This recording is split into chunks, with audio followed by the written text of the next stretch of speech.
let's talk all about saw blades.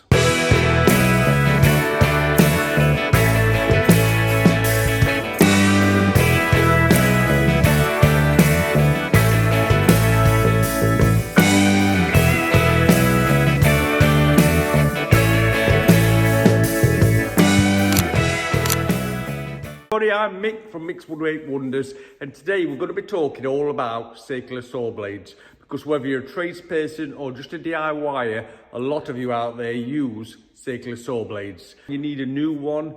Does it really matter which one you go out and buy, and what's the difference? So when you're buying a circular saw blade, there's three main types of saw blades you want to look for. Now, I know there's thousands of different blades out there, but I want to keep this to the three main blades.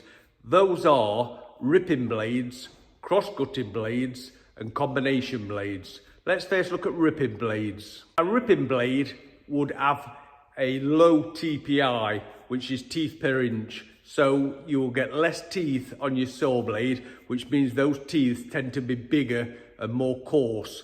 And you'd use these for things like ripping through timber on a table saw. So your sawdust that comes off that machine will be a lot coarser. So because it's removing more material, you're gonna have quite a big gullet after every tooth on your blade. And as I say, that will have less teeth on your blade.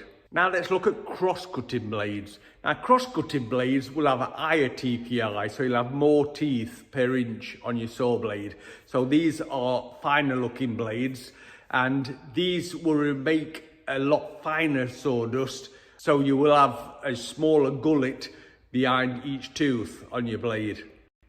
These are normally used for things like radial arm saws, miter saws and things like that. Now let's have a look at combination blades. Now combination blades are basically, as they say, a combination of the crosscut and the rip saw blade.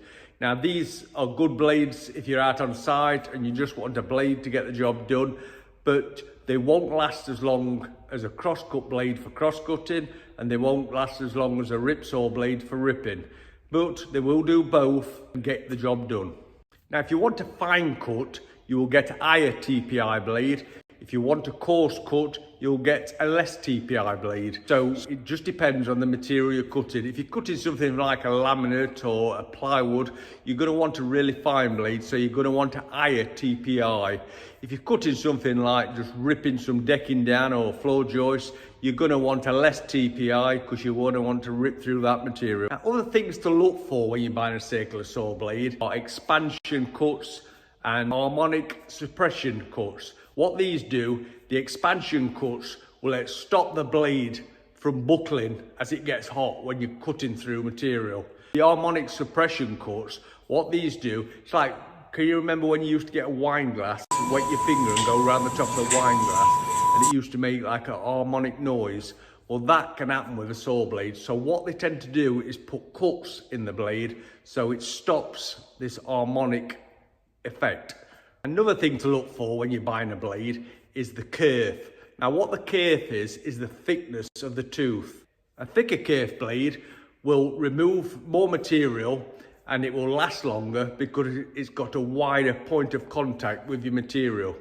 A thinner kerf blade is ideal for battery driven tools, but the sharpness won't last as long because it's got less contact with your material. So I hope that's helped you out with circular saw blades. So remember the key points. Do you want a rip saw blade, a crosscut saw blade, or a combination blade? Do you want a fine cut or a coarse cut? So a coarse cut would be less TPI, a fine cut would be more TPI.